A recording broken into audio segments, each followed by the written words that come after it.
भारत की और आंध्र प्रदेश की स्पीड और स्कोप इसको पूरी दुनिया देख रही है। 2 दिन पहले ही आंध्र प्रदेश में गूगल ने बड़ा निवेश करने का ऐलान किया है। మిత్రులారా, ఈరోజు భారతదేశం మరియు ఆంధ్రప్రదేశ్ యొక్క వేగం మరియు సామర్థ్యం యావత్ ప్రపంచం గమనిస్తుంది. 2 రోజుల క్రితం గూగుల్ లాంటి ప్రధానమైన సంస్థ ఆంధ్రప్రదేశ్లో ఒక పెద్ద పెట్టుబడిని కూడా ప్రకటించింది.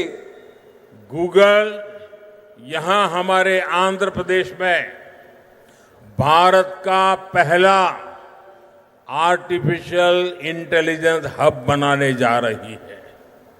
और कल जब मैं गूगल के सीईओ से बात कर रहा था, उन्होंने मुझे कहा कि अमेरिका के बाहर दुनिया के कई देशों में हमारा निवेश है, लेकिन सबसे ज्यादा निवेश अब हम आंध्र में करने जा रहे हैं।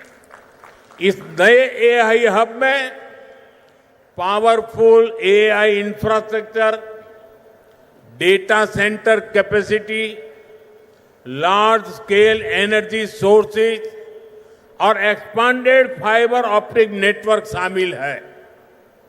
నిన్న గూగుల్తో నేను మాట్లాడుతున్నప్పుడు తెలుసుకున్నాను, వాళ్ళు కూడా నాకు చెప్పారు, అమెరికా బయట చాలా పెట్టుబడులు మా ఉన్నాయి, కానీ అన్నిటికంటే అందులో పెద్ద పెట్టుబడి మేము ఆంధ్రాలో నేడు పెట్టబోతున్నామని వాళ్ళందరూ కూడా నాకు చెప్పారు. ఈ కొత్త ఏఐ హబ్లో శక్తివంతమైన ఏఐ ఇన్ఫ్రాస్ట్రక్చర్, అలాగే డేటా సెంటర్ సామర్థ్యం, పెద్ద ఎత్తున శక్తి వనరులు మరియు విస్తరించిన ఫైబర్ ఆప్టిక్ నెట్వర్క్ కూడా ఉండబోతున్నాయి. साथियों, गूगल के इस एआई हब इन्वेस्टमेंट में एक नया इंटरनेशनल सबसी गेटवे बनाया जाएगा।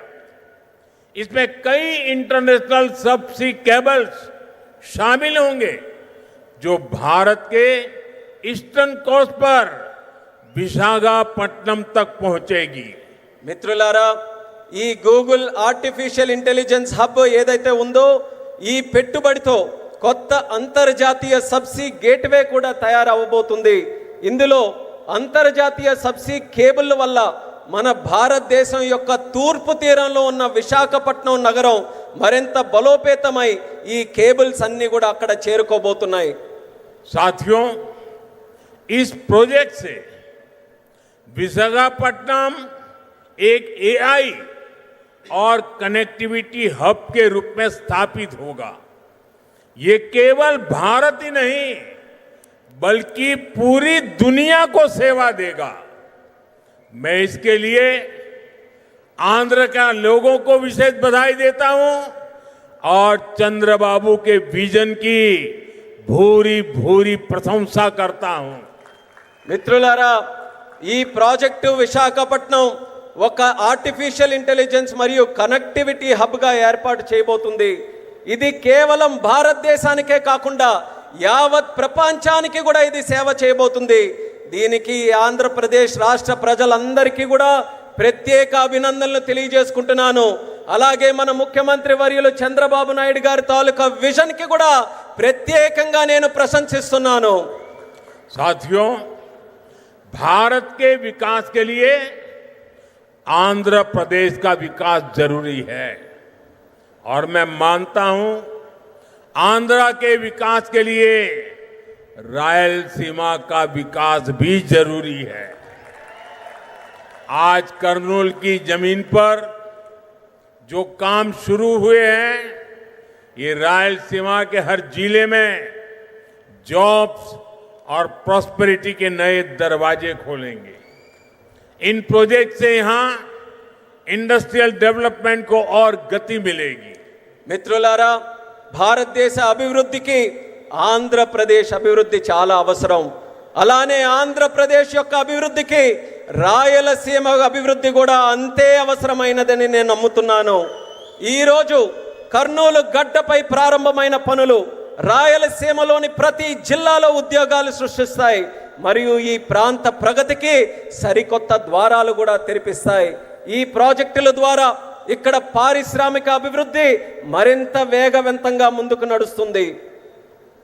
साथियों, हमें आंध्र प्रदेश के तेज विकास के लिए नए इंडस्ट्रियल कॉरिडोर्स और हब बनाने होंगे. इसके लिए सरकार अरवक्कल और कोप्परती को आंध्र प्रदेश की नई इंडस्ट्रियल आइडेंटिटी के रूप में डेवलप कर रही है. अरवक्कल और कोप्परती में निवेश बढ़ने से रोजगार के नए अवसर भी लगातार बढ़ रहे हैं. మిత్రులారా, ఆంధ్రప్రదేశ్ వేగవంతమైన అభివృద్ధి కోసం మనం కొత్త పారిశ్రామిక కారిడార్లను మరియు కేంద్రాలని సృష్టించుకోవాలి. ఈ లక్ష్యంతో ఆంధ్రప్రదేశ్ ప్రభుత్వం ఓర్వకల్ మరియు కొప్పర్తి ఈ రెండు కొత్త పారిశ్రామిక కారిడార్స్ను కూడా గుర్తించి అభివృద్ధి చేస్తుంది. ఓర్వకల్లో మరియు కొప్పర్తిలో పెరుగుతున్న పెట్టుబడులతో ఉపాధి అవకాశాలు కూడా క్రమంగా పెరుగుతున్నాయి. साथियों, आज दुनिया भारत को 21वीं सदी के नए मैन्युफैक्चरिंग सेंटर के रूप में देख रही है. इस सफलता का सबसे बड़ा आधार है आत्मनिर्भर भारत का विजन. हमारा आंध्र प्रदेश आत्मनिर्भर भारत की सफलता का एक प्रमुख केंद्र बन रहा है.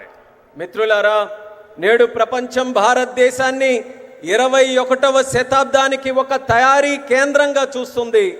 ఈ విజయానికి అతిపెద్ద పునాది మన ఆత్మనిర్భర్ భారతదేశం యొక్క విజన్. ఆత్మనిర్భర్ భారతదేశం సాధించడానికి మన ఆంధ్రప్రదేశ్ ఒక కీలక కేంద్రంగా మారబోతుంది. साथियों, कांग्रेस सरकारों ने आंध्र प्रदेश की क्षमताओं की उपेक्षा करके पूरे देश का नुकसान किया था. जो राज्य पूरे देश को आगे लेकर जा सकता था, उसे खुद अपने विकास के लिए संघर्ष करने की नौबत आ गई. మిత్రులారా, కాంగ్రెస్ ప్రభుత్వాలు గతంలో ఆంధ్రప్రదేశ్ సామర్థ్యాన్ని విస్మరించి మొత్తం దేశానికే నష్టం చేశాయి. మొత్తం దేశాన్ని ముందుకు నడిపించగలిగినటువంటి శక్తి మన ఆంధ్రప్రదేశ్ రాష్ట్రానికి ఉంటే, మన ఆంధ్రప్రదేశ్ రాష్ట్రం మాత్రం తన సొంత అభివృద్ధి కోసం పోరాటం చేసుకునేటటువంటి దుస్థితి కలిగింది. मुझे खुशी है कि अब एनडीए सरकार में आंध्र की तस्वीर बदल रही है. आंध्र प्रदेश चंद्रबाबू जी के नेतृत्व में आत्मनिर्भर भारत की नई ताकत बन रहा है. आंध्र में मैन्युफैक्चरिंग तेजी से बढ़ रही है. నాకెంతో సంతోషంగా ఉంది. ఇప్పుడు మన ఎన్డీఏ ప్రభుత్వంలో ఆంధ్రప్రదేశ్ తాలూకా మొత్తం ముఖ చిత్రం మారుతుంది. ఆంధ్రప్రదేశ్ మన ముఖ్యమంత్రి చంద్రబాబు నాయుడు గారి నేతృత్వంలో ఆత్మనిర్భర్ భారతదేశానికి ఒక సరికొత్త శక్తిగా అవతరించబోతుంది. ఆంధ్రప్రదేశ్లో తయారీ మరియు తయారీ రంగం కూడా శరవేగంగా అభివృద్ధి ఈరోజు చెందుతున్నాయి.